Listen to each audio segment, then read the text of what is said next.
다 같이 하나님 말씀 보겠습니다. 시편 71편 1절부터 24절까지 말씀을 저와 여러분이 함께 교독하도록 하겠습니다. 시편 71편 1절부터 24절까지 말씀 함께 교독해 내려갈 때 1절 말씀을 제가 먼저 읽겠습니다. 여호와여, 내가 주께 피하오니 내가 영원히 수치를 당하게 하지 마소서.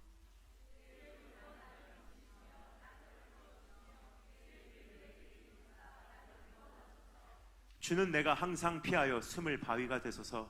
주께서 나를 구원하라 명령하셨으니 이는 주께서 나의 반석이시오 나의 요새이심이니이다.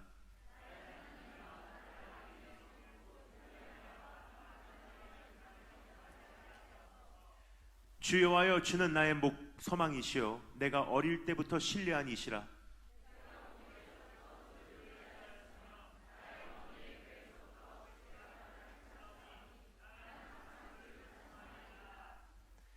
나는 무리에게 이상한 징조같이 되었사오나 주는 나의 견고한 피난처시오니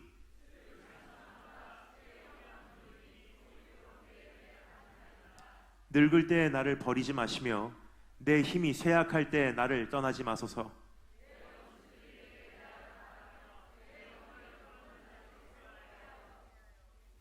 이르기를 하나님이 그를 버리셨은즉 따라잡으라 건질 자가 없다 하오니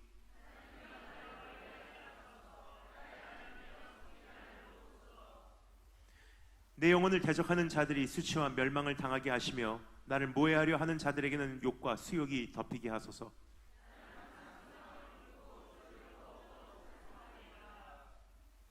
내가 측량할 수 없는 주의 공의와 구원을 내 입으로 종일 전하리이다.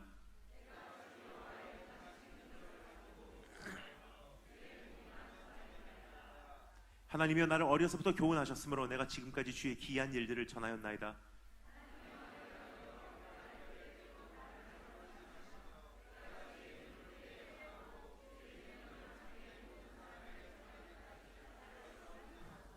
하나님이여, 주의 의가 또한 지극히 높으시니이다. 하나님이여, 주께서 큰 일을 행하셨사오니 누가 주와 같으리이까.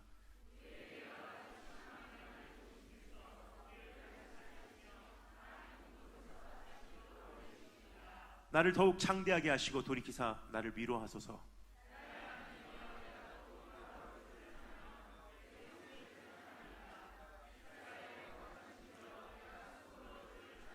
내가 주를 찬양할 때 나의 입술이 기뻐 외치며 주께서 속량하신 내 영혼이 즐거워하리이다.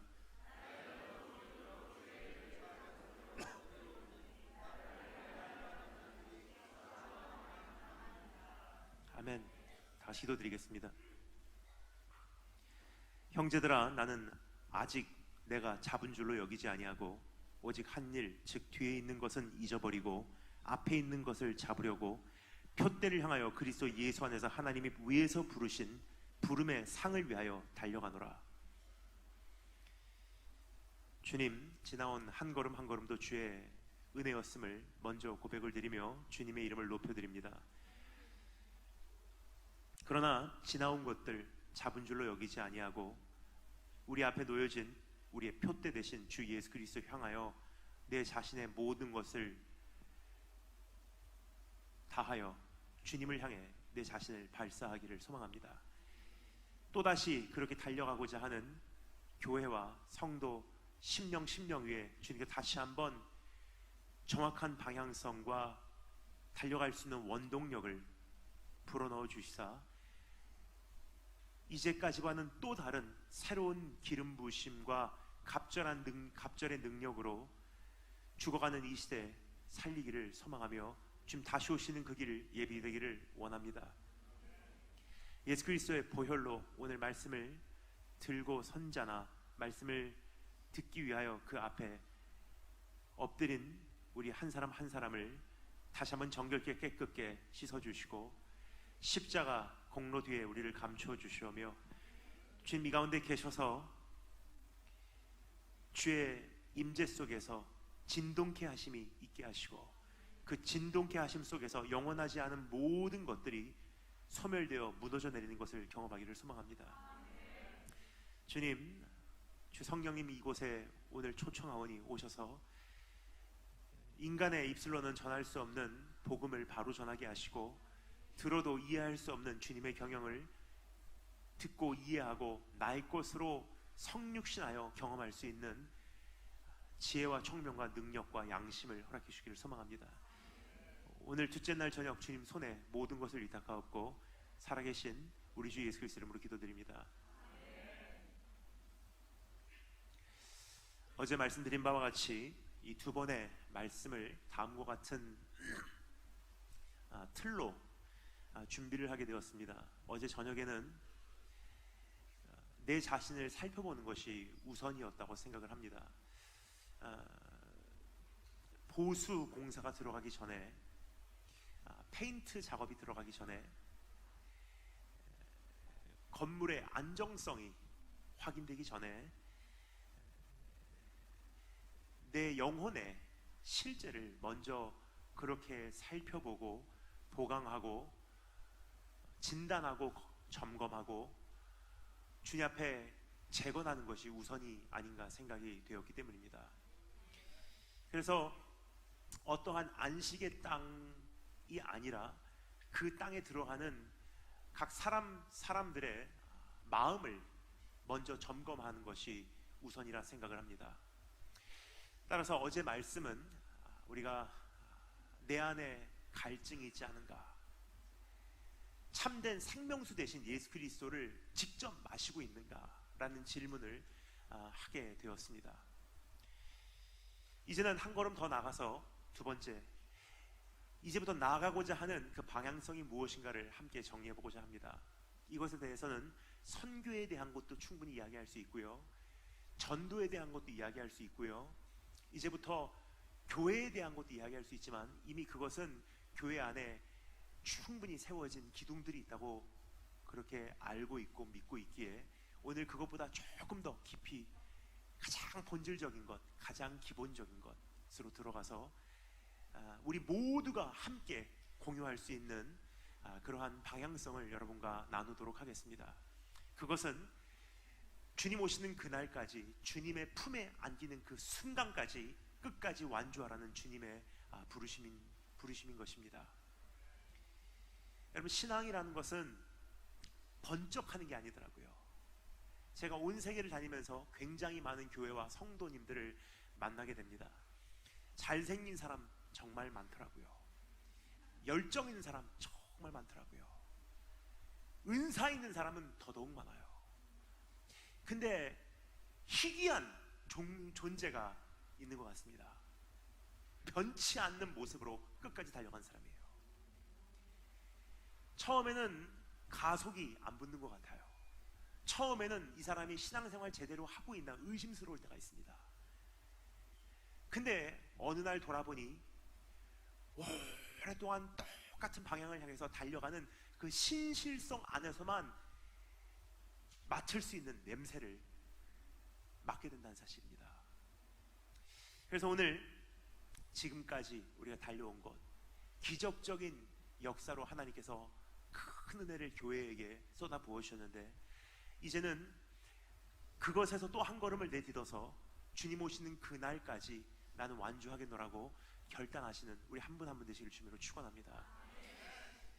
그래서 오늘 이 말씀을 선택하게 되었습니다. 이 말씀은 한평생을 바로 온전히 완주한 한 사람의 기도이기 때문입니다.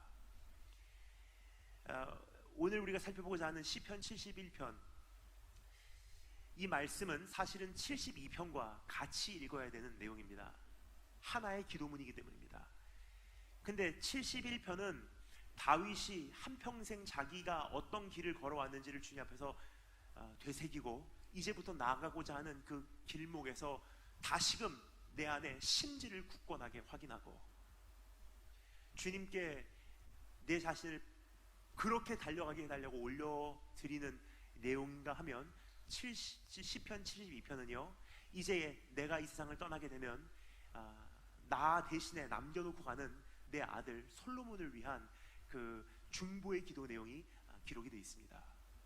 그래서 71편과 72편을 마무리할 무렵 72편 20절에는 이렇게 기도가 마무리가 됩니다. 이새의 아들 다윗의 기도가 끝나니라.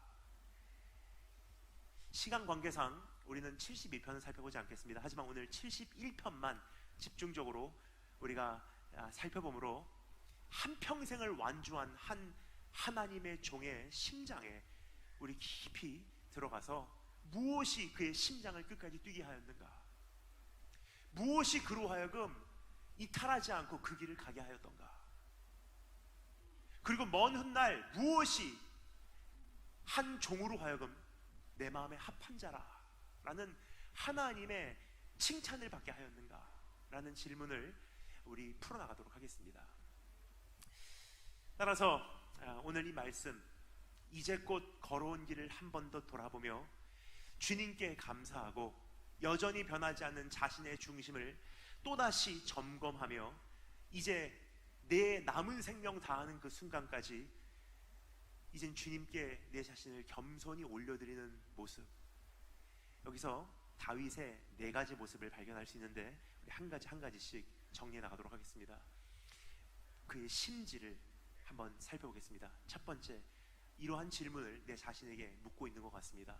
따라해주시면 감사하겠습니다. 여전히 그 은혜만을 의지하고 있는가? 시간 관계상 다시 읽지는 않겠지만 1절부터 7절까지의 말씀을 근거로 지금 말씀드리고자 하는 내용을 잠시 설명드리도록 하겠습니다. 지금 우리가 이 말씀을 읽으면서 잘 감지하시지는 못하셨을 거예요. 그러나 우리가 쉽게 읽고 지나갈 만한 내용들을 제가 다시 한번 읽어드릴 테니 한번 들어보실래요? 1절부터 7절 말씀에 다윗의 표현에 한번 귀를 기울이시면 좋을 것 같습니다. 내가 주께 피하오니 나를 건지시며 나를 풀어주시며 주의 귀를 내게 기울여 주소서. 나를 구원하소서. 내가 항상 주께 피합니다. 나는 주는 나의 숨을 바위가 되소서. 주님은 나의 반석이십니다. 주님은 나의 요새이십니다. 주님은 나의 하나님이십니다. 주님은 나의 소망이십니다. 내가 어렸을 때부터 난 주님을 신뢰하였습니다. 7, 9절밖에 안 되는 이 짧은 말씀 안에 하나님의 은혜를 의지하고는 살아갈 수 없는 그의 고백이 얼마나 많이 표현되고 있는지, 한평생을 어떠한 모습으로 달려왔는지를 한눈에 보게 하는 그러한 소개가 아닌가 생각이 듭니다. 참 기가 막힌 표현들입니다. 주님의 은혜를 의지하지 않고는 한 걸음도 걸어올 수 없었던 그 인생의 사정사정들을 한눈에 목격하게 해주는 그러한 고백들이 아닌가 생각이 됩니다. 그 은혜 아니고서는 한순간도 견뎌낼 수 없었던 나의 인생의 여정, 이제 지나온 날들을 하나님 앞에서 한번 청산하고 앞으로의 그 길을 내가 묵상해 볼 때 한 가지 깨달은 비결이 있어요. 이번에도 하나님, 난 주의 은혜 없이는 살아가지 않겠습니다. 여러분, 다윗이 어떠한 인생을 살아왔는지 우리가 너무 잘 알고 계시죠?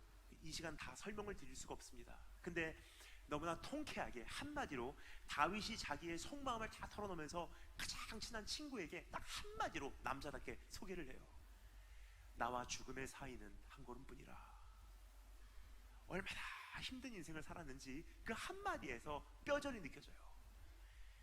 이러한 인생의 매 순간을 하나님의 은혜로 붙드셨고 채우셨고 세우셨고 단련하게 하신 주님의 은혜를 또 한 번 새새기고, 주님 그 은혜 나에게 거두어가지 마세요 라고 꼭 붙드는 노후에 다윗이 하나님께 올려드리는 기도의 내용이 지금 이 본문 말씀 내용이에요.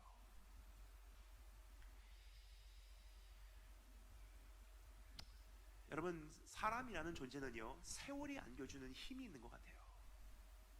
빈손으로 시작한 사역이라고 해도요, 그냥 그 자리에 남아있는 것만으로 경륜이 생기고요, 경험이 생기고요, 따라서 요령이 생기고요, 방법론이 터득이 되고요, 인줄이 확장이 되고요, 그리고 나름대로의 테크닉이 터득이 되고요, 그러면서 저절로 초창기에 내가 가졌던 하나님의 은혜를 의지하고는 살 수 없다는 고백이 변질이 돼요. 그러나 끝까지 완주하시는 분들 가만히 지켜보니까 한 가지 공통점이 있는 것을 발견하게 됩니다. 남들보다 능력이 많은 사람도 아니에요. 남들보다 은사가 많은 사람도 아니더라고요. 혹은 남들보다 열정 있는 사람도 아니었었어요. 끝까지 완주하는 사람들은요 굉장히 연약한 분들이세요. 그래서 그것을 주님 앞에 인정하는 사람들이었더라고요. 그래서 오늘 이 말씀에 귀를 기울이시면 다윗이 자기 자신에게서 뭐라고 표현하고 있는지 한번 들어보실래요? 7절 말씀에 보면 이렇게 기록되어 있습니다. 하나님, 나는 무리에게, 내 주변에 있는 사람들에게 이상한 징조같이 되었습니다 라고 고백하고 있어요. 우리말로는 조금 이해하기 어렵습니다. 근데 영어로 보면요 알아듣기 가장 편안한 표현으로 이렇게 번역이 되어 있어요. I am a wonder to others. I am a portent to others. 무슨 뜻이냐면요, 하나님, 사람들이 나를 볼 때 이렇게 평가합니다. 도저히 이해할 수가 없는 현상이다. 도저히 설명할 수가 없는, 재현할 수가 없는 그러한 인생이다. 교과서에 써있지 않은 형태라는 뜻이에요. 왜 그렇습니까? 다윗의 인생을 조금만 우리가 묵상해봐도요, 왜 그렇게 평가받을 수밖에 없었는지 알 수 있고요, 자신도 그것을 인정할 수밖에 없었는지 우리가 알 수가 있어요. 장자가 그 가정에서 기름 부음을 받은 것이 아니라 잊혀진 저쪽 초장에서 양떼를 치고 있었던 그 아들이 결국은 기름 부음을 받았고요, 궁전 태생이 왕좌에 앉은 것이 아니라 유목민 출신이 왕좌에 오르게 되었고요, 훈련된 용사가 이스라엘의 국가 원수를 쓰러뜨리는 것이 아니라 13살짜리 아이가 그냥 하나님 한 분 바라보고 그 거인을 쓰러뜨렸기 때문이에요. 또 한평생 얼마나 많은 죽을 고비들을 넘겨왔는지 다 셀 수는 없지만 그때마다 살기를 허락해 주셨고, 높아질만 하면 낮추시고, 교만할 만 하면 경책하시고, 조그만 죄 짓고 놀라서 하나님 두 번 다시 죄 짓지 않을게요 라고 고백하게 함으로 더 큰 죄에서 피해가게 하시고, 즉 다윗의 인생은요 기적의 연속이었어요. 그래서 자기 자신이 그렇게 평가합니다. 하나님, 나는 기적이에요. 근데 기적이란 단어를 다른 말로 표현해 볼까요? 은혜예요. 갈라디아서에 보면요 두 가지 그 핏줄이 기록이 되어 있습니다. 조상은 아브라함이에요. 근데 하나의 핏줄은 건강한 여인을 통해서 나온 태생이에요. 이것을 육신이라고 이야기하고요, 율법이라고 이야기합니다. 왜요? 율법은 공식이기 때문이에요. 기적이 없습니다. 이렇게 하면 복 받고 저렇게 하면 벌 받는다. 이렇게 하면 천국 가고 저렇게 하면 지옥 간다. 그 공식 안에서 작동이 되는 한 변수가 없어요. 축복받을 만한 사람이 축복받는 것이고요, 성공할 만한 사람이 성공하는 거예요. 그게 율법이에요. 아브라함이 그렇게 건강한 여인하고 하나가 되니까 이스마엘이라는 육신의 자손이 나오게 돼 있어요. 이건 선물이 아니에요. 이거는 인간의 노력입니다. 근데 또 다른 핏줄이 있습니다. 이삭이에요. 사라를 통해서 탄생한 아이, 잉태할 수 없는 여인의 태를 통해서 이 땅에 보내짐을 받은 선물이에요. 그것은 기적이라고 말하고요, 그것을 성경적으로 표현하면 은혜라고 이야기합니다. 공식 밖에 있다는 거예요. 축복받을 수 없는 사람이 다른 사람의 공로로 축복을 받게 됐고요, 천국 갈 수 없는 존재가 다른 사람의 공로 때문에 천국의 시민이 됐다는 소식이 바로 복음이에요. 그럼 다윗이 지금 뭐라고 고백하고 있는지 여러분 잘 들리십니까? 하나님, 나는 은혜입니다. 우리가 일반적으로 다윗을 생각하면요 굉장히 용맹스러운 사람을 생각해요. 그럴만한 사람. 근데 저는 다윗에 대해서 묵상할수록 한 가지 분명히 깨닫게 되는 것은요, 실제로는 사실 굉장히 연약한 사람이었더라고요. 근데 한 가지 비결이 있어요. 하고 그래서 한평생을 달려낼 수 있지 않았나 생각이 듭니다. 우리의 인생은 어떠한지 한번 살펴보도록 하겠습니다. 교회적으로나 가정적으로나 내 개인적인 삶 조금 돌아볼까요? 살만하면 긴장감을 놓지 못하도록 하신 것도 주님의 은혜. 무지한 것 같지만 어떻게인가 지혜로운 자로 인정받으며 살게 하신 것도 주님의 은혜. 세상을 사랑할 만하면은 세상에 튀게 하신 것도 하나님의 은혜. 가난한 것 같지만 부유하게 채우신 것도 하나님의 은혜. 연약한 것 같지만 항상 이기게 하신 것도 주님의 은혜. 사람들이 보기에는 도저히 해석할 수가 없는, 이 인생을 재현할 수가 없는, 설명할 수가 없는 징조가 되었다는 거예요. 참 희한한 케이스다. 여러분, 그 고백을 알고 계십니까? 이 고백을 얼마나 절실히 내 인생에 대해서 할 수 있느냐에 따라서 끝까지 은혜를 의지하고 달려가냐 못 달려가냐가 여기서 승부가 나요. 여러분, 스스로 자기 자신을 큰 자로 여기시고 계시진 않으신지, 받을 만한 조건 내가 다 갖추고 있으니 그 축복이 나에게 왔다고 착각하고 계시진 않으신지, 내가 노력했으니까, 내가 잘했으니까, 내가 일구었으니까, 내가 출근했으니까. 사울 왕이요, 하나님께 결국 버림을 받습니다. 근데 버림을 받을 때 하나님께서 오해가 없도록 하나님의 신실성이 걸려있기 때문에 사울에게 왜 버림을 받는지를 알려주고서 버리세요. 어느 날 사울이 어떻게 하다 보니까 하나님께서 나를 버리셨어야 하는 말이 나와서는 안 되잖아요. 그러니까 버리는 그 과정에서 사울에게 하나님께서 사무엘 선지자를 보내서 알려주십니다. 이러한 이유 때문에 네가 버림을 받게 되었느니라. 근데 그 내용 한번 들어보실래요? 이렇게 기록이 되어 있습니다. 사무엘이 이르되 왕이 스스로 자기 자신을 작게 여길 때 여호와께서 당신을 이스라엘 왕이 되게 하셨습니다. 근데 지금은 당신이 자기 자신을 크게 여김으로 어찌하여 여호와의 음성을 청종하지 아니하고 여호와께서 악하게 여기시는 일을 행하였나이까?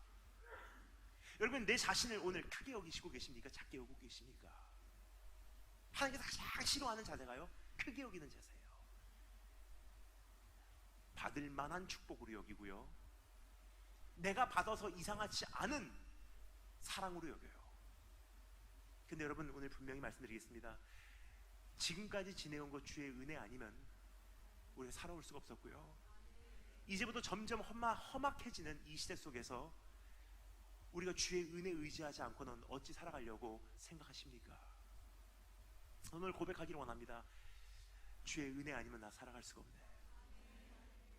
여러분, 저는 이러한 은혜를 입은 사람입니다.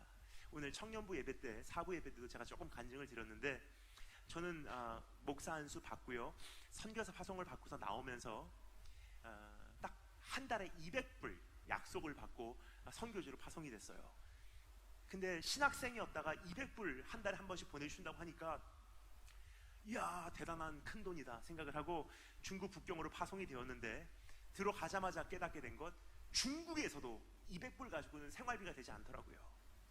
근데 그 돈마저도 한 3, 4, 5개월쯤 되니까 선교비가 끊겼어요. 알고 보니까 이제 교회가 큰 어려움을 당해서 나중에는 교회가 없어지게 되었습니다.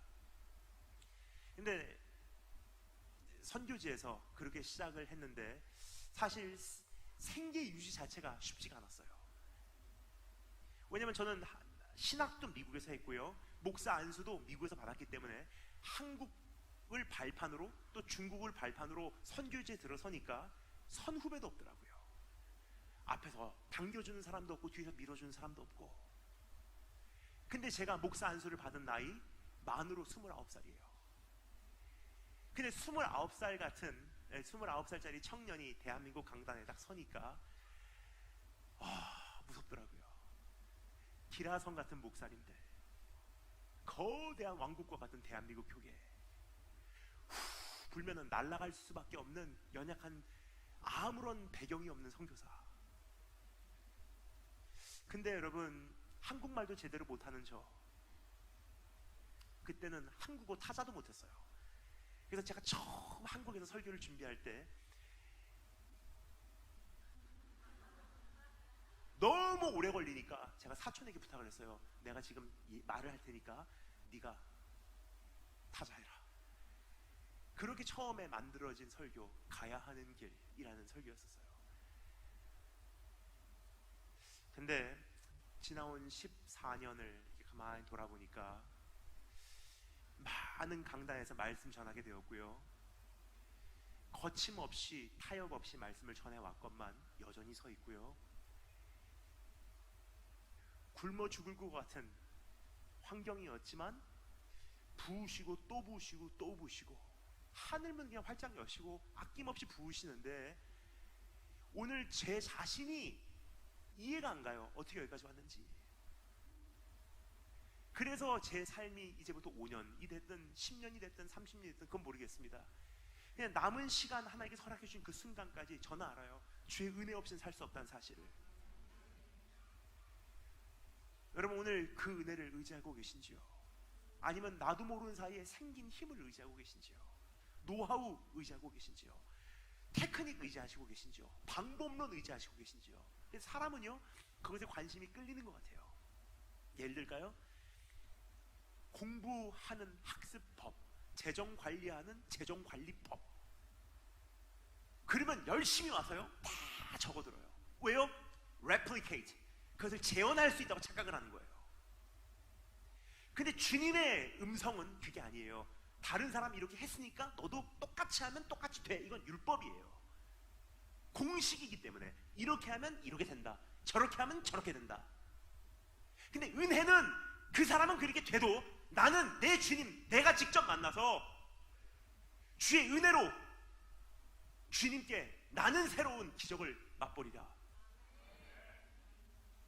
그래서 오늘 주님께서 보내주신 참 좋은 새로운 환경으로 우리가 들어오기 전에 점검할 것이 참 많이 있어요. 근데 가장 첫 번째, 주님을 향해, 주님의 은혜를 향해 내가 낮아지는 모습이 여전히 있냐는 질문을 해보고 싶어요. 두 번째 질문 따라해 주시면 되겠습니다. 주님을 더 사랑하기 위하여 무엇하고 있는가? 이것은 8절부터 13절까지의 말씀을 근거로 말씀을 드리도록 하겠습니다. 그러나 시간 관계상 다시 읽지는 않겠습니다.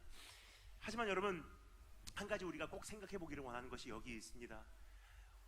내 신앙은 제자리 걸음으로 만족하고 있지는 않은가? 혹은 주님을 더 사랑하기 위해서 몸부림치고 있는가라는 질문이에요. 여러분 신앙생활에 가장 큰 함정이 하나 있습니다. 유지하면 된다고 생각하는 분들이 가끔 계세요. 근데 신앙생활에서 제자리 걸음, 유지하는 형태는요 엄밀히 말씀드리면 퇴보예요. 왜냐? 나는 제자리 걸음하고 있다고 생각을 해도요 내가 올라타 있는 이 에스컬레이터 같은 이 흐름은 계속 퇴보거든요. 그러니까 나는 나름 제자리 걸음을 한다고 생각을 해도 실제로는 퇴보인 거예요. 그래서 주님께서 항상 하나님의 나라에 대해서 우리에게 초대를 던지실 때 뭐라고 말씀하셨죠? 하나님 나라는 침노하는 자들의 것이다, 쟁취하는 자들의 것이다, 공격형으로 표현을 하셨어요. 오늘 하나님을 그렇게 사랑하고 계신지요? 아니면 지난주에 있었던 예배 오늘 똑같이 반복하면 나는 예배 드렸어, 체크. 지난번에 드렸던 헌금 그 양을 오늘도 똑같이 드리면 일단 헌금 임무 완수했어, 체크. 그래서 사랑이 식는 거예요. 어떻게 하면 더 사랑할까? 어떻게 하면 더 가까이 갈까? 다윗의 고백 한번 들어보실래요? 기가 막힌 고백들이 여기 기록이 되어 있습니다. 주를 찬송함과 주께 영광 돌림이 종일토록 내 입에 가득하리이다. 여러분 이것은 젊은 청년이 하는 기도가 아니에요. 할아버지 다윗이 올려드린 기도예요. 하나님 내가 종일토록 주의 찬송함이 내 입술에서 떠나지 않게 하소서. 보통 연세가 많으신 분들은 그 하루 종일 무엇으로 그 입술을 채워내는지는 잘 모르겠습니다. 아마 손주 자랑도 하실 거고요, 왕년에 내가 어떻게 신앙생활을 했는지도 말씀 많이 하실 거예요. 다윗의 고백은요, 내가 노인이 된 지금 내가 종일토록 주를 찬송함과 주의 영광 돌림이 내 입에서 떠나지 말게 하소서. 늙을 때 나를 버리지 마시며 내 힘이 쇠약할 때 나를 떠나지 마소서. 하나님 내 힘이 옛날 같지 않아서 새벽에 일어나서 주님께 막 달려가고는 못할 것 같아요. 그런데 주님 나하고 조금이나마 관계가 멀어지면 내가 숨이 막힐 것 같아요. 그러니까 내가 연약할 때는 주님께서 한 걸음만 더 가까이 와주세요라는 고백이에요. 한 가지 분명한 것은요, 조금도 주님과 나와의 관계는 타협이 되지 않는다는 고백이에요. 하나님이여 나를 멀리하지 마소서. 나의 하나님이여 속히 나를 도우소서. 지금 읽은 이 말씀 안에 다 담겨져 있는 다윗의 호소예요. 주님을 향한 갈급함과 조급함과 목마름과 간절함을 한눈에 목격할 수 있지 않나 생각이 됩니다. 어떻게 하면 끝까지 영광 가리지 않고 살다 갈 수 있을까? 무의미하게 나날을 보낼 수 있는 나의 노후에 어떻게 하면 종일토록 그분의 이야기로 내 입을 가득 채울 수 있을까? 비록 육신은 연약해져도 어떻게 하면 그분과 가장 가까운 곳에서 내가 노후를 다 보낼 수 있을까? 이게 다윗의 노후의 관심사예요. 여러분, 오늘 하나님께서 우리에게 새로운 터전으로 옮겨주시는데 무엇을 향해서 우리가 발사하시기 원하십니까? 별 다름이 없는 이 햇살과 같은 존재도요, 프리즘 혹은 그 돋보기 같은 걸로 그 광선을 하나로 다 결집시켜서 광선으로 발사했을 때 어떻게 되죠? 다이아몬드를 잘라요. 내가 지나온 것을 잡은 줄로 여기지 아니하고 앞으로 놓인 표대를 향해서 달려간다는 표현이 바로 그 표현이에요. 지금 분산되어 있는 나의 관심을 이제 이 노후를 맞이하는 이 순간 다 하나로 결집시켜서 예수 그리스도를 사랑하고 그분을 더 아는 데를 향해서 내가 발사시키겠습니다. 그러면 여러분, 어떠한 역사가 일어날까 한번 상상해 주시면 좋을 것 같습니다. 이 세상 태양광도 하나로 결집시켜서 발사하면요, 산불을 일으키는데, 주님 사랑하는 것을 위해서 성령님의 도움받은 성도가 내 전심을 다해서 한 방향을 향해서 발사한다면요, 하나님 나라 이 땅에 임하세요. 그래서 참 많은 목적이 있어요. 근데 그 목적 가장 중심에 있는 심장은 뭐냐? 마음을 다하고 성품을 다하고 힘을 다하여 여호와 하나님을 사랑하라.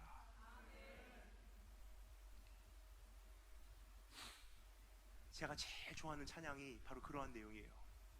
우리 나중에 기도에 들어가기 전에 이 찬양 한번 불렀으면 좋겠어요. 내 구주 예수를 더욱 사랑, 엎드려 비는 말 들으소서. 내 진정 소원이 내 구주 예수를 더욱 사랑, 더욱 사랑. 제가 제일 좋아하는 가사가 3절이에요. 아마 제가 어디에서 마지막 숨을 거두던 아마 이 노래 부르다 갈 것 같아요. 이 세상 떠날 때 찬양하고 숨질 때 하는 말 딱 한마디 이것일세. 다만 내 비는 말 내 구주 예수를 더욱 사랑, 더욱 사랑. 여러분, 무엇을 위해 달려가십니까? 제가 사랑하는, 어제 말씀드린 로렌스 형제라는 분이 계십니다. 프랑스의 맨바레 까르멜 수도원에서 참 오랫동안 수도원 생활을 하신 성인이세요. 근데 그분께서 말씀하신 내용 중에 우리를 향해서 이런 권면의 말씀이 있습니다. 제가 읽어드리겠습니다.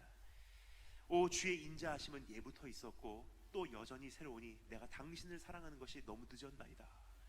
내 형제들여 그대들은 젊습니다. 그러니 나의 고백에서 형제들만큼은 유익을 얻기 바랍니다. 나는 내 젊은 날들을 주님을 위해서 쓴 것이 너무나 부족합니다. 그분을 사랑하기 위해 그대들의 모든 세월을 이제는 바치십시오. 내가 만약 그분을 더 일찍 알았더라면, 만약 누군가 내가 지금 그대들이 하는 말을 내게 해주었더라면 나는 그분을 사랑하기에 이르기까지 그토록 오랜 세월을 낭비하고 지체하지 않았을 것입니다. 정녕 하나님을 사랑하면서 몸부림치며 사용하지 않은 하루는 여러분 삶 속에 잃어버린 하루로 간주하십시오. 여러분, 오늘 주님을 어제보다 더 사랑하고 계십니까? 그래서 한 가지 고민하기를 원해요. 우리가 외국에 선교 여행을 가면요, 가끔 이 와이파이 터지는 데를 만나면 굉장히 그 선교 팀들이 기뻐하고 즐거워하고 주빌리를 외쳐요. 잠시 버스 타고 지나가는데 신호에 대기하고 있는 사이에 옆에 있는 카페에서 와이파이가 잡히는 순간 갑자기 카톡에 홍수가 일어나는데, 그때부터 막 선교팀에게는 새로운 바람이 불고 부흥이 일어나기 시작합니다. 근데 조금 이 전파가 잡힐 듯 하면 어떻게 하고 다니죠? 핸드폰 들고요, 가장 가까운 곳을 찾아다녀요. 한 바가 생기냐 없어지냐, 사랑하는 사람하고 통화하려고, 문자라도 확인하려고, 내 고백이라도 전하려고 그 온갖 노력을 다 기울입니다.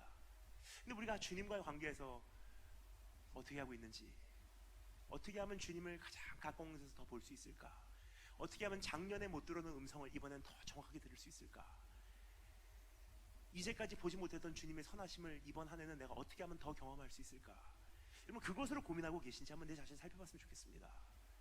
그것이 내 관심사에 가장 많은 비중을 차지하고 있지 않다면요, 이건 심각한 거예요. 이제 그럼 건강진단 나온 거예요. 암 선거예요. 오늘 하나님 앞에서 이제는 그러한 방향성이 내 안에 확고하게 세워지기를 주님으로 축원합니다. 세 번째 질문입니다. 따라서 묻습니다. 오늘도 종의 자세를 유지하고 있는가?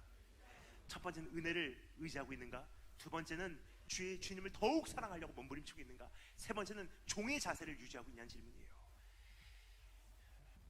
이 말씀은 14절부터 18절까지 말씀인데 조금 전에 말씀드렸듯이 다시 읽지는 않겠습니다. 근데 14절부터 18절까지 말씀을 근거로 지금부터 나누고자 하는 내용을 잠시 설명드리도록 하겠습니다. 나이가 들면서, 세월이 흐르면서 조금 전에 말씀드렸듯이 세월이 안겨주는 힘이 있어요. 그렇죠? 경험, 경륜, 테크닉, 노하우, 프로그램, 인줄, 위치, 돈. 근데 그것과 또 동시에 일어나는 한 가지 현상이 있습니다. 육신은 약해져요. 그러니까 왕년에 진짜 밤에 잠을 자지 않고 달려갔었던 나의 신앙이요, 어느 정도 가석을 상실해버린다는 거예요. 그럼 이 두 가지 현상이요, 복합적으로 적용을 하기 시작하잖아요. 그때부터는 굉장히 요령을 동원해서 신앙생활을 딱 불편하지 않은 선에서 유지만 하게 됩니다. 그때부터 성도의 신앙은 식어가고요, 성도의 신앙이 식어감과 동시에 교회는 죽어가요. 그런데 오늘 이 다윗의 모습을 보면요, 한 가지 도전이 되는 것이 있습니다. 노후에도 그 종된 모습, 주님을 향한 그 헌신의 자세가 흐트러지질 않아요. 어떻게 이게 가능했나? 오늘 여기 보면요, 세 가지 비밀을 발견할 수가 있습니다. 이 세 가지를 한번 우리가 정리해 보므로 내 안에 잠들기 시작한 그 헌신의 자세가 있으면 다시 한번 불릴 듯 이렇게 세우시는 축복이 있을 주님으로 축원합니다. 첫 번째, 따라 잡습니다. 선택하라. 종된 자세를 유지하는 것은 선택부터 시작이에요. 언젠가는 열정이 생기겠지, 언젠가는 또 새로운 바람이 불겠지, 언젠가는 내가 도전을 받으면 또 헌신을 하겠지가 아니에요. 선택, 헌신하겠습니다. 봉사하겠습니다. 그 누구가 아닙니다. 내가 주인입니다. 내가 일하겠습니다. 이전보다 더 열심히 섬기겠습니다. 더 큰 희생을 감수하겠습니다. 선택, 결단, 결정, 내 자신에게 말해주는, 허리 동여매는 작업의 거듭이에요. 그래서 오늘 다윗이 뭐라고 이야기하고 있냐면 들어보실래요? 제가 조금 전에 말씀드렸던 14절부터 16절까지 말씀만 한번 읽어드릴 텐데 여러분 안 보셔도 괜찮습니다. 왜냐? 제가 영어로 읽어드릴 거예요. 우리말로 읽어드려봤자 우리말로는 참 중요한 부분들이 이게 액센트가 안 들어가요. 근데 참고로 내용만 14절부터 16절이라는 것만 아시고 지금 제가 강조하고자 하는 이 단어가 무엇인지 그 액센트 넣는 단어만 감지해 주실 수 있으면 좋을 것 같아요. 너무 놀라지 않으셔도 괜찮습니다. 영어 다 잘 하시겠지만 아무리 영어 못하신 분도 우리가 다 잘 아는 단어예요. 제가 강조하는 단어가 무엇인지 한번 들어보시면 감사하겠습니다. But as for me, I will always have hope. I will praise you more and more. My mouth will tell of your righteousness. I will come and proclaim your mighty acts, O sovereign Lord. I will proclaim your righteousness, yours alone. 자, 질문입니다. 제가 지금 강조한 단어가 뭐죠? I will. 할아버지 다윗이 이제 죽을 날 얼마 남지 않았는데 이런 고백을 하고 있는 거예요. 나는 내 입을 열어 주의 신실하심을 말할 것입니다. 나는 주님을 더욱 찬송할 것입니다. 나는 주의 공의만 전하고야 말 것입니다. 육신이 약해지니까 내 심지도 약해지거든요. 그러니까 가장 먼저 내 자신을 쳐서 이렇게 세우는 거예요. 난 이대로 넘어지지 않습니다. 나는 일어날 것입니다. 나는 선포할 것입니다. 난 전도 쉬지 않을 것입니다. 난 소홀해지지 않을 것입니다. 나는 끝까지 똑같은 모습으로 달려갈 것입니다. 유정의 미를 걷고야 말 것입니다. 첫 번째, 선택하라. 두 번째 따라 하시면 되겠습니다. 지속하라. 선택하라, 지속하라. 17절, 18절 말씀 우리가 한 목소리로 한번 읽어보도록 하겠습니다. 17절, 18절 같이 한 목소리로 읽겠습니다. 준비하시고 시작.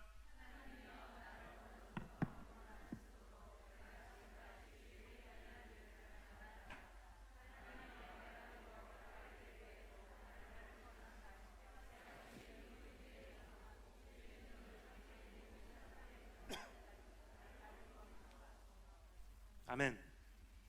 첫 번째는 선택하는 것, 두 번째는 지속하는 거예요. 오늘 이 말씀에 귀를 기울여보면요, 다윗이 노후에 이제부터 바로 살아야지 한 게 아니라는 사실을 깨닫게 돼요. 많은 분들이 오해를 하시는 부분이 있습니다.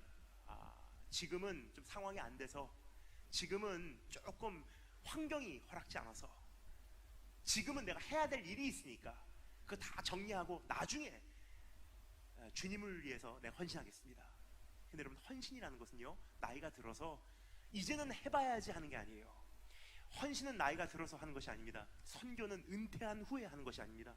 봉사는 여유가 생기면 하는 것이 아닙니다. 예배는 입시를 마치면 드리는 게 아닙니다. 헌금은 살만해지면 바치는 것이 아닙니다. 지금 하지 않으면 나중에는 못한다는 거예요.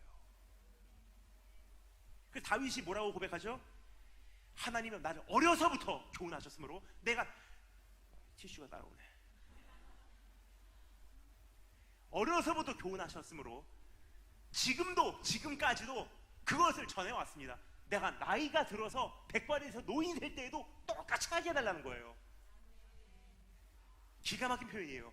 이제까지 그렇게 해왔고요, 지금도 그렇게 하고 있고요, 그래서 이제도 그렇게 하게 해주세요 라는 고백이에요. 즉 어제와 오늘이 없는데 내일 하려고 해도 무리라는 것입니다. 그래서 오늘 잠시 조금 쉬었다면 더 늦기 전에 이젠 일어날 때예요. 주님께서 이렇게 말씀하시는 걸 기억하십니까? 어떤 사람들이 찾아와서요, 주님께 고백을 합니다. 주님, 내가 주님의 제자가 되고 싶습니다. 내가 주님을 따라가고 싶습니다.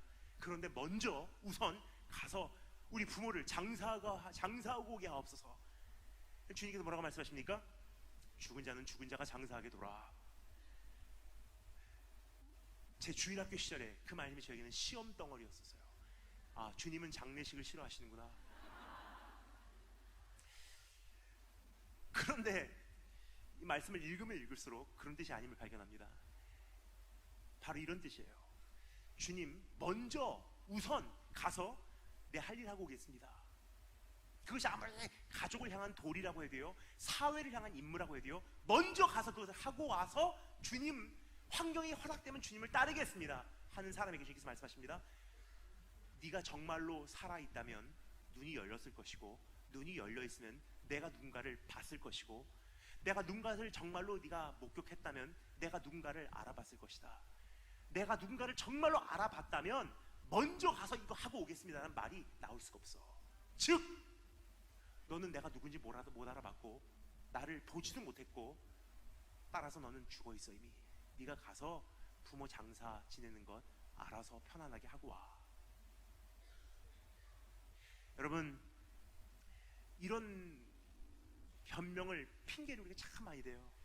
우리 가정 좀 안정되면 그때부터 올인할게요. 하나님, 입시 성공하면 그때부터 내가 기도할게요. 그래서 주님께서 오늘 우리에게 말씀하시는 것은요, 지금 안 하면 내일은 무리라는 거예요. 신앙은 지속성이 있더라고요. 그래서 오늘 정말로 하지 못하는 그 상황이 와도요, 해야 되는 이유가 내일을 위해서. 오늘 한 번 쉬면 내일은 정말 하기 힘들거든요. 세 번째, 어떻게 하면 그러한 모습을 끝까지 상실하지 않고 종된 자세를 유지하며 달려갈 수 있을까? 세 번째 따라 하시면 되겠습니다. 지켜내라. 18절 말씀 한 번만 제가 다시 한 번 더 읽어드리도록 하겠습니다. 하나님이여 내가 늙어 백발이 될 때에도 나를 버리지 마시며 내가 주의 힘을 후대에 전하고 주의 능력을 장래의 모든 사람에게 전하기까지 나를 버리지 마소서. 한마디로 요약합니다. 하나님, 나는 할 일이 남아있습니다. 그래서 나는 포기할래야 포기할 수 없어요. 나에게는 아직도 사명이 남아있습니다. 지켜야 될 영광이 있고요, 전해야 될 복음이 있어요. 이거 다 하기 전까지는 나는 눈 감고 죽지 못합니다. 기가 막힌 사명감이에요. 여러분 어떠십니까? 그러한 주님을 향한, 주님의 나라를 향한, 주님의 경영을 향한 부담이 내 안에 있으신지 한번 살펴봐 주시면 좋을 것 같아요. 종은요, 주인의 그 소원을 자신의 사명으로, 부담으로 안고 있는 사람들이에요. 어느 순간 종이요, 주인은 아직 마음이 편하지가 않은데 본인이 임무가 끝났다고 후퇴해버리면요, 그건 악한 종입니다. 주인의 마음이 시원해지기까지 종은 그 마음의 부담감을 안는 것이 본분이에요.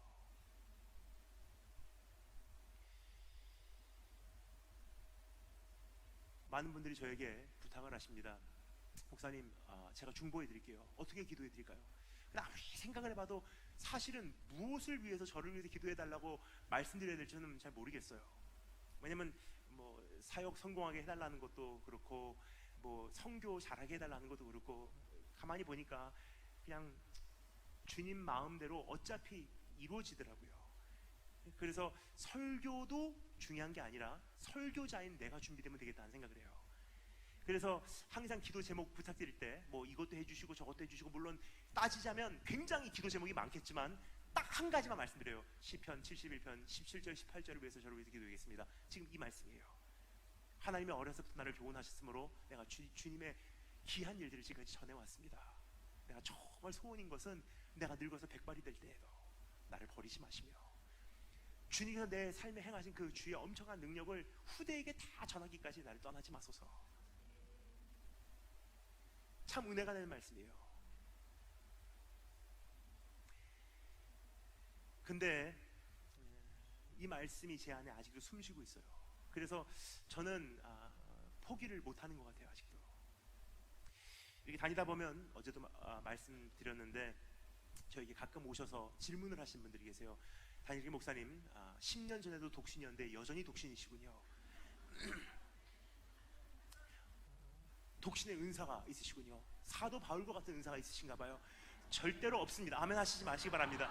절대로 없습니다. 그리고 그런 은사는 생기지 않도록 제가 대적을 하고 있어요. 근데 문제는 최근에 꿈틀꿈틀 그런 생각이 들어요. 은사가 있나? 그러면 제가 대적을 합니다. 사탄아 물러가라.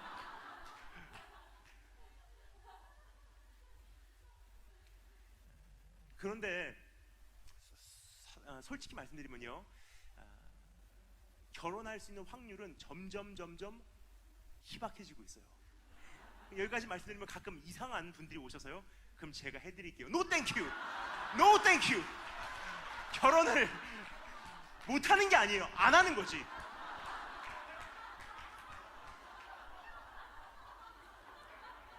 못하는 게 아니고 안 하는 거예요 지금.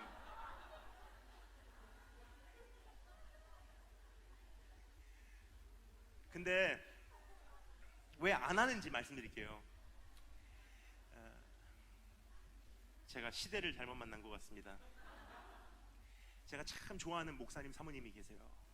근데 최근에 그 목사님 사모님하고 만나 그 대화를 하는데, 사모님께서 목사님하고 거의 40년 가까운 그 결혼 생활 동안 어떠한 생활을 하셨는지를 사모님이 그날 저에게 말씀을 해주시더라고요. 듣고서 제가 충격을 받았어요. 만삭일 때 그날 하나님과 약속한 전도여행 떠나는 날이라서, 하나님 제발 이 전도여행 동안에는 태어나지 말게 하소서 하고 가서 전하고 돌아와서 건강한 아이 탄생시키고, 40년 정도 되는 결혼 생활 동안 사모님이 말씀하세요. 저는 목사님 단 한 번도 어디 가고 싶어요, 뭐 먹고 싶어요, 뭐 입고 싶어요, 뭐 사주세요, 외로워요, 힘들어요, 같이 해주세요라고 말한 적 한 번도 없다고. 그리고 지금까지 인천 성도에서 계속 전도를 하세요. 요즘에 사람들이 태도가 나빠져서요, 전도 주시면요, 아이 재수없어 하고 찢어버리고 앞에다 버리고 가요. 근데 그 어르신 사모님께서요, 다 그걸 주워서 또 전도하세요. 한 번도 안 쉬고 계속 전도하세요. 지금도 그렇게 기도하세요. 밤마다 기도하세요.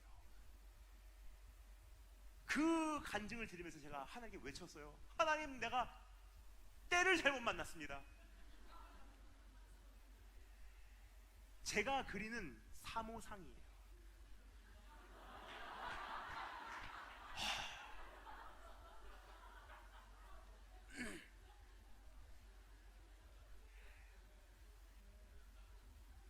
여기까지 말씀드리면 어떤 분들이 또 오해하실까봐 제가 설명을 드릴게요. 가끔 이런 말씀을 비슷하게 말씀을 드리면요, 가끔 그 한 40일 정도 금식하시고 기도원에서 기도하셨던 목소리를 가지신 여자분들이 오세요. 아, 목사님 안녕하세요. 제가 그런 사모가 되겠습니다. No thank you. 그것도 no thank you예요.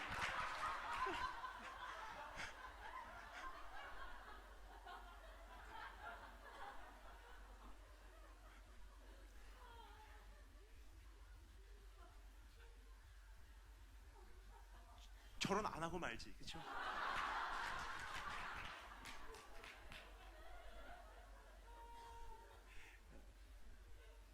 근데 요즘에 제가 왜 이 말씀을 드리냐면, 요즘에 여자분들이 정말 많이 바뀐 것 같아요. 한 20년 전에만 해도요, 저희 개척교회 하셨던 전도사님들, 사모님들, 개척교회 하셨던 목사님, 사모님들, 선교사님, 사모님들을 통해서 젊은 사모님들이신데도 한 20년 전까지만 해도 이런 이야기 굉장히 많이 들렸어요. 내 남편은 내 남편이기 전에 하나님의 종이에요. 내 남편은 내 남자이기 전에 하나님께 부름받은 목사예요. 내가 가정 지킬 테니까 내 남편 하나님께 정말 바로 쓰임받도록 난 뒤에서 정말 잘 서포트하겠습니다. 그런데요, 시대가 시대인지라 지금은요, 사역자인데 생일 챙겨줘야 되고요, 이벤트 해줘야 되고요, 아이 태어날 때 옆에서 같이 해야 되고요, 100일 챙겨줘야 되고 300일 챙겨줘야 되고 1000일 챙겨줘야 되고, 그것도 부족해서 후배 사역자들에게 야 뭐하냐 전화하면 아 지금 장모님 모시고 있어요. 아 그래 그럼 나중에 또 연락할게. 끊으면 일주일에 또 연락합니다. 뭐하냐 그러면 아 지금 장모님 친구분들 지금 홈플러스로 모셔다 드리고 있습니다. 사역자가. 그래서 제가 하나님께 기도를 했어요. 하나님, 결혼을 하면 참 좋겠지만 결혼이 지금 내가 주님을 위해서 달려가는 이 발걸음에 조금이라도 걸림돌이 된다면요, 저는 안 하고 말아요. 그 이유는요, 우리가 보통 일반적으로 갖고 있는 인생을 살아가는 진로를 선택하는 기준이 행복이잖아요. 근데 행복이라는 것은 굉장히 위험한 단어라는 사실을 여러분 인지하시고 계신지요? 그래서 요즘에 그것이 마치 옳은 듯이 굉장히 많은 서적들이 출판이 되고요, 그것을 지향하는 교회도 성도들도 꽤 많습니다. 나는 행복하고 싶어. 난 행복할 권리가 있어. 난 행복하고 싶거든. 너는 행복해야 될 사람이야. 근데 여러분 기억하십시오. 행복이 내 삶을 가려내는 기준이 되고요, 내 진로를 분별하는 길잡이가 되잖아요. 행복하기 위해서 이혼도 해요. 행복하기 위해서 불륜도 해요. 행복하기 위해서 내 마음껏 살아갈 수 있다는 거예요. 즉 행복은 성도에게는 길잡이가 아니에요. 특별히 하나님의 종으로서 성부, 성자와 성령의 이름으로 내가 너에게 기름을 붓노라 하고 안수를 받았을 때 행복은 저에게는 그거는 더 이상 제 삶의 기준이 될 수 없어요. 그날 일자로 제 삶의 유일한 목적 한 가지, 어떻게 하면 하나님 영광 지킬까? 하나님 영광 지키는 것에 결혼이 포함이 된다면 오케이, 아니면 안 하면 그만이에요. 여러분, 그러한 관점에서 볼 때 우리 삶에 지켜야 될 것이 얼마나 많은지, 내가 선포한 간증 지켜내야 돼요. 내가 선포한 말씀만큼 살아내야 돼요. 내가 지금까지 가정에서 예수 믿는 아내로 그렇게 인식된 만큼 이제는 그렇게 내가 죽어야 돼요. 그러니까 하나님 영광 지켜내는 것이 선포하는 것보다 진짜 어렵더라고요. 그래서 고백합니다. 하나님, 정말 나같이 연약한 사람이 넘어지기 쉬운 그런 존재인데 내가 넘어지면 하나님 영광 가리잖아요. 그러니까 정말 주의 영광 가리지 않도록 나 붙들어 주세요. 그 기도밖에 안 나오더라고요. 여러분, 참 좋은 교회 오는 거는 기적의 연속이었을 수는 있어도요, 이보다 더 큰 기적이 요구가 돼요. 이것을 끝까지 유지하기 위해서는. 그러기 위해서는 한 사람 한 사람의 성도들께서 내 자신 죽이고, 내 감정 꺾어버리고, 내 자아 하나님 앞에서 제단 앞에 올려놓고 주의 영광 지키기 위해서 주의 몸된 교회 바로 세워야 되겠습니다 하고 이제 하나가 되실 수 있는 우리 참된 연합이 주의 영광 앞에서 이루어지기를 주님의 이름으로 축원합니다. 마지막 네 번째, 따라하시면 되겠습니다. 신실하신 그 손길을 신뢰하고 있는가? 이 말씀은 19절부터 24절까지 말씀이지만 시간 관계상 그냥 20절 말씀 한 구절만 함께 한 목소리로 읽도록 하겠습니다. 20절 말씀만 한 구절 함께 한 목소리로 읽겠습니다. 준비하시고 시작.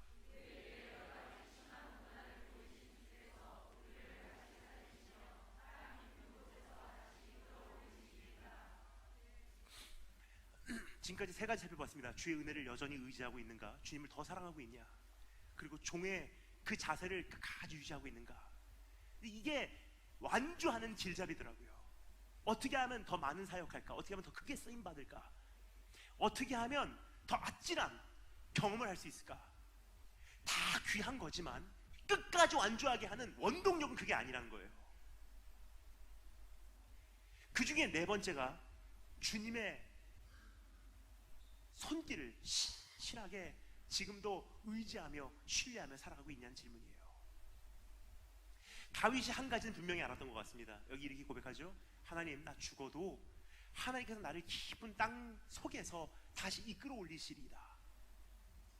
지금 내가 희생을 하면요 보응하실 것이고요, 지금 내가 당하면요 갚아주실 것이고요, 지금 내가 억울하면요 주님께서 언젠가 원한을 풀어주실 것이고요, 지금 내가 크게 어려움을 당하면요 주님께서 나 대신 복수해 주는 날이 온다는 거예요.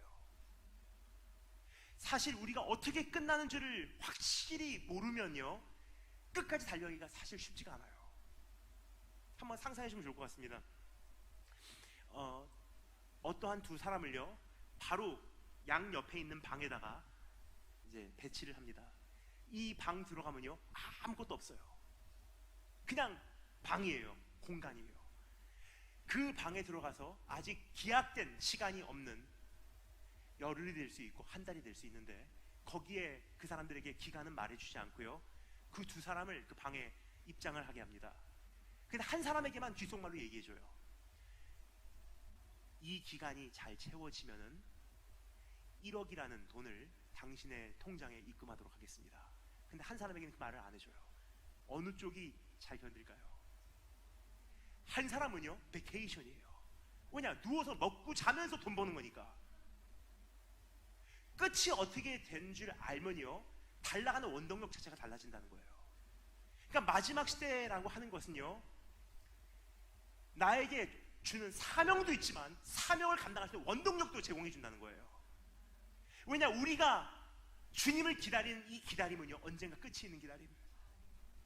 그리고 기다림의 끝에서 주님께서 나의 눈물 닦아주실 것이고요, 죽은 자 다시 살려주실 것이고요, 나 대신 주님께서 소매를 걷고 복수해 주신다고 성경 기록하고 있어요. 그래서 예수님의 가장 아름다운 모습이 무엇이냐? 완전한 perfect balance, 완전한 균형이에요. 어린 양 예수, 유다의 사자 예수. 나 대신 죽으러 오신 예수, 하지만 복수에 불타신 예수. 그래서 요한계시록에 참 끔찍한 하지만 통쾌한 그림이 그려져 있어요. 예수님께서 이 세상에 오셔서요 이 세상을 포도주 즙을 짜는 틀로 비유를 합니다. 고대 시대 한 해 추수가 끝나면요, 그 많은 추수한 포도를 다 포도즙 짜는 틀에다가 넣어요. 그럼 산더미 같은 포도가 쌓이겠죠? 큰 풀장 같은 공간에 동네 어린 아이들과 여인들이 들어가서 거기서 이제 음악에 맞춰서 춤추면서 노는 거예요. 그는 포도를 짓밟기 때문에 그 포도가 터지고요, 그 즙은 자연히 옆으로 흘러내려와서 도랑을 통해서 이제 포도주 만드는 용도로 이제 성별이 돼요. 근데 그 여인들이 그 날을 축제하면서 포도즙 짜는 틀에서 뛰놀 때 그 옷이 어떻게 되는지 여러분 상상해 가세요? 그 포도즙으로 인해서 옷이 새빨갛게 물들기 시작해요. 근데 요한계시록에 등장하는 예수님이 그 형상이라는 사실을 여러분 읽으셔서 잘 아시고 계시죠? 예수님의 흰 옷이요, 이 세상을 짓밟는 그때 사람들의 피로 새빨갛게 물이 든대요. 어떠한 사명을 가지고 이 땅에 오시는 분이신지 성경에 기록이 돼 있어요. 복수에 불타신 분이세요.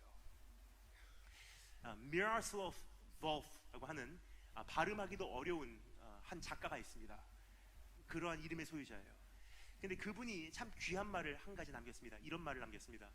사람이 자기 자신을 위해서 복수의 칼을 자기 손으로 집어드는 이유는요, 그 내면에는 잠재적으로 하나님은 나 대신 복수 안 해주셔 라는 불신이 있기 때문이다. 반대로 말씀드릴까요? 이런 뜻이에요. 주님 진짜로 지금 보고 계시고 내가 어떻게 당하는지 어떻게 참는지도 보고 계셔. 그리고 분명히 복수해 주실 거라는 확신이 있으면요, 오늘 내가 굳이 복수 안 해요. 오늘 성경 우리가 알려주시는 것은 무엇입니까? 그분 반드시 오셔서 복수해 주셔. 그분은 반드시 보응해 주셔. 눈물 닦아 주셔. 무덤에서 나를 끌어올려 주셔. 그때까지 끝까지 달려가면 주님께서 너의 수고를 알아주시리라. 참 기가 막힌 표현이에요.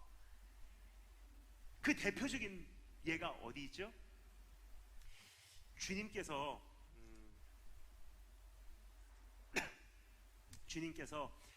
제자들을 자리에 앉히시면서 이제는 허리에 띠를 동여매고 제자들 앞에 무릎 꿇고 앉아서 그 발을 씻겨주십니다. 그러면서 주님께서 발을 씻어주시는데 어떠한 메시지가 그 안에서 선포되었을까? 그러면 상상해 가십니까? 너희도 이렇게 서로 섬겨라. 물론 맞아요. 근데 그 이상의 메시지가 저는 있었다고 생각합니다. 왜냐? 다른 곳에서 주님께서 우리에게 말씀하시고자 하는 내용이 참 구체적으로 선포가 됐어요. 주인의 마음을 알고 같이 그 종의 모습으로 기다린 자는 주인이 돌아올 때 복이 있나니, 주인이 그들을 자리에 앉히고 주인이 나와 그들에게 수종들이라 그래요. 즉 주님께서 마지막 날 그들을 자리에 앉히시고요, 그들의 발을 씻기신 것은 또 한 가지 메시지가 있다는 뜻이에요. 베드로, 내가 너 지금 발 씻기는 내 손길 이 촉감 잊지 마. 지금 가슴 벅차는 이 감격 잊지 마. 왜냐하면 이것은 only a glimpse of what's going to happen. 이제부터 있을 엄청난 미래의 현실에 조금 맛보는 것뿐이야. 네가 참된 종의 모습으로 끝까지 변질되지 않고 이 길을 달려가면 주인이 돌아올 때 그 모습을 보는 그 종은 복이 있도다. 왜냐? 주인이 와서 허리에 띠를 띠고 그 종을 자리에 앉히고 그 종의 발을 씻기리라 그랬어요. 그 종을 수종들이라 그랬어요. 지금 이 현실, 이거 아무것도 아니야. 이 감격 아무것도 아니야. 내가 올 때 끝까지 이 모습을 유지하고 기다린 사람은 지금 내가 너 발치기는 이 현실이 너의 영원한 현실이 될 거야. 여러분, 우리를 기다리고 있는 미래의 운명이 바로 이것입니다. 오늘 하나님 앞에서 내가 달려갈 수 없는 이유들 참 많이 있겠지만, 이제는 지금 말씀드린 이 네 가지 길잡이 내 안에 다시 되새기고 되새김으로 오늘 한 번 더 우리가 자리에서 일어나 끝까지 달려가겠노라고 결단하시지 않으시렵니까? 한 가지만 말씀 나누고 말씀하시도록 하겠습니다.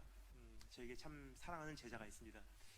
기호라고 하는 이제 제자예요. 일본에 있습니다. 딱 21살 정도 됐어요 지금. 지난주에 그 형제를 보고 왔습니다. 근데 이 형제가 얼마나 열정이 있는지 참 저는 그 형제를 사랑해요. 쉽지 않은, 만만치 않은 어린 시절을 보냈어요. 근데 어느 날 예수님을 뜨겁게 만나고요, 이제는 회심하고 거듭나고 주님의 종으로 쓰임받겠다고 돌아왔어요. 제일 먼저 한 거, 참 오랜 세월 동안 교제했던 여자친구에게 가서요 이별을 선포했어요. 난 이제 주의 길 간다. 그 20살짜리밖에 되지 않은 그 어린 청년이 5년 동안이나 교제했던 그 여자친구에게 선포를 하는 거예요. 나 이제 주의 길 간다. 이제 신학교 입학한다. 이제 일본을 살리겠다. 그러니까 너하고 나하고는 이제 함께 이 길을 갈 수 없어. 우리 헤어지자. 여자친구가 그것에 대해 반응을 이렇게 합니다. 그럼 나도 신학교 갈래. 그럼 보통 어떻게 하죠? 그래 우리 함께 손잡고 신학교 가자. 근데 그 형제의 반응, 부르심은 네가 주님께 직접 듣는 거야. 나하고는 연관이 없어. 나는 어차피 너하고 헤어져. 나는 내 길 가고, 네가 주님을 섬기길 원한다면 네가 직접 주님의 음성 듣고 그 길 가. 하지만 우리가 함께 하진 않을 거야 하고 따로 헤어지고 이제 주의 길 간다고 신학교 1학년으로 입학을 했어요. 근데 얼마나 귀한지 마음에 불 같은 게 있어서요, 이대로는 내가 외치지 않고는 살 수 없다고 성경책을 들고서 일본 시내 한복판에 나가서요 이 20살짜리 청년이 외치기 시작합니다. 저는 그 형제를 보면서 참 어렸을 때 제 모습이 중복이 되는 것 같아서 참 사랑스러워요. 중학교 1학년 때 전 예수님 만났거든요. 참 뜨겁게 만나서 제가 살던 일본에서 중학교 2학년 때부터 성경책 들고서 길거리에서 외치기 시작했어요. 제가 살던 곳, 일본의 후쿠오카라는 곳입니다. 도시 면적이나 인구로 따지면 거의 3대 도시, 7대 도시 안에 하나가 되는 후쿠오카. 거기에 가장 중심가 텐진. 토요일날 저녁 7시니까 얼마나 사람이 많겠습니까? 별의별 사람 다 나와 있어요. 중학교 2학년짜리 소년이 거기서 성경책 들고 서니까 사람들이 저에게 별로 관심을 안 가져줘요. 어떻게 하면 이 사람들에게 한마디라도 바로 전할 수 있을까 고민을 하다가 생각이 떠오릅니다. 조금 더 높은 곳으로 올라가면 지나가는 사람들이 나를 봐주지 않을까. 보니까 마침 그 자리가 예비돼 있더라고요. 차도하고 인도를 나누는 사이에 울타리가 있어요. 그 울타리를 타고 올라갔습니다. 근데 이 울타리가 스테인리스 파이프로 되어 있는 거라서 중심을 잡을 수가 없어요. 근데 얼마나 감사한지 저에게도 기둥을 주셨어요. 이스라엘 민족에는 불기둥, 구름기둥, 저에게는 신호등. 한 발은 스테인리스 파이프에다가 두고 신호등에 매달려서 성경책 들고서 그때부터 외치기 시작했어요. 중학교 2학년이에요. 여러분, 사실 중학교 2학년짜리가 무슨 설교하겠습니까? 제가 처음으로 외쳤던 설교 한번 들어보실래요? 중학교 2학년 때 외쳤던 설교, 제 첫 설교입니다. 예수 그리스도, 예수 그리스도, 예수 그리스도, 예수 그리스도, 예수 그리스도, 예수 그리스도, 예수 그리스도. 그러면 2시간 외쳤어요. 일본 사람들 한 번 태어나서요 죽을 때까지 한 번도 예수 그리스도라는 이름을 못 듣고 죽는 사람들이 태반이에요.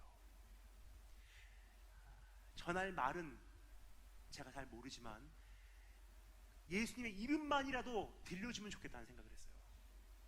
첫째, 예수님 이름 안에 능력이 있고요. 둘째는 예수 그리스도가 누군지 듣고 궁금해서 집에 가서 찾아보기라도 하라고. 그렇게 시작한 노방전도 고3 마칠 때까지 5년간 하나님이 제 증인이세요. 한 번도 안 빠지고 매주 토요일 그 자리 지켰어요. 근데 그 형제를 보니까 그 생각이 나는 거예요.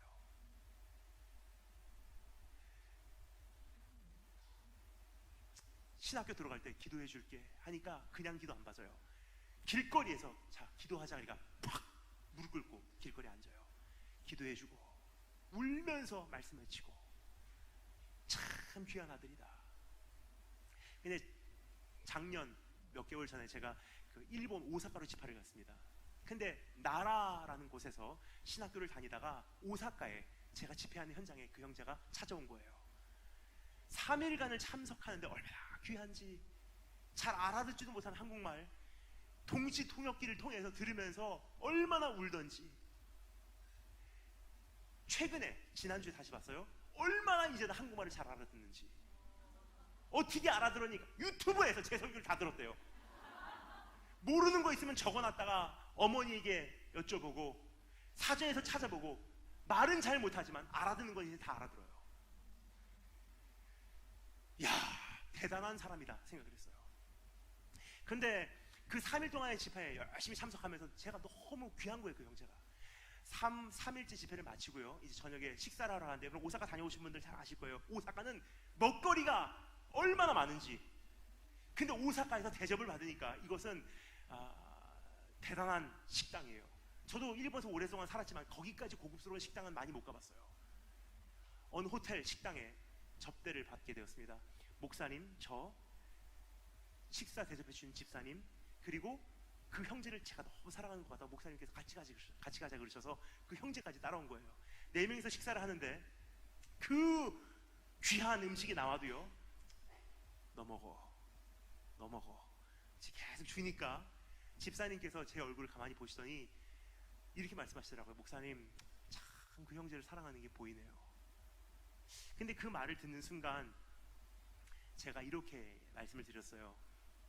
저는 이 형제를 볼 때 제 모습이 생각이 나서 그래요 하면서, 그러면서 동시에 제게는 바람이 있어요. 그 바람이 무엇이냐면요, 제가 그 모습이었잖아요.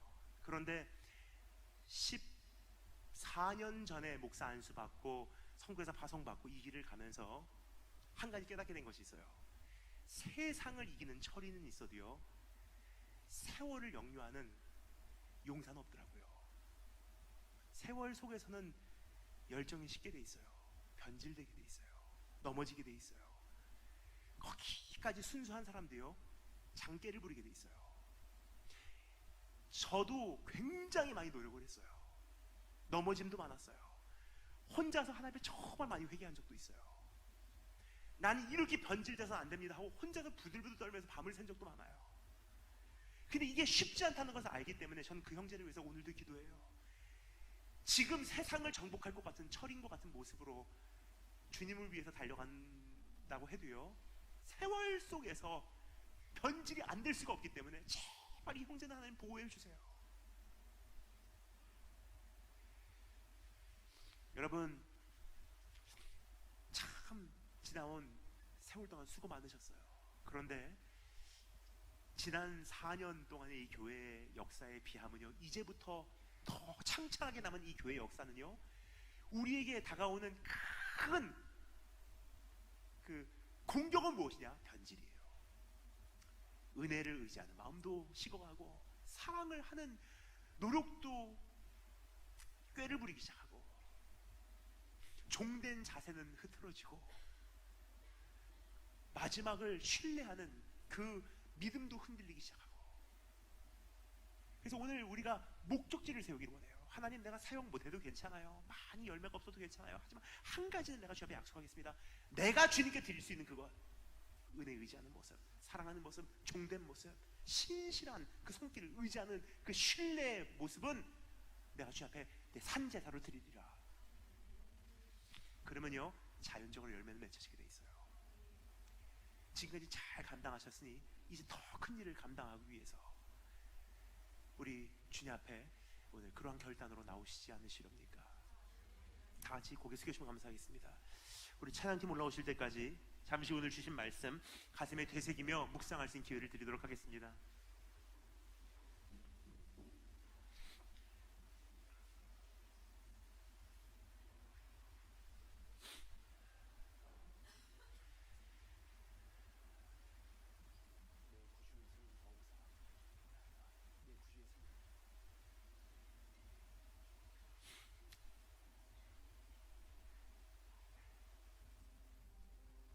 이제 고개를 들어 우리 함께 찬양하며 기도의 장소로 나가도록 하겠습니다.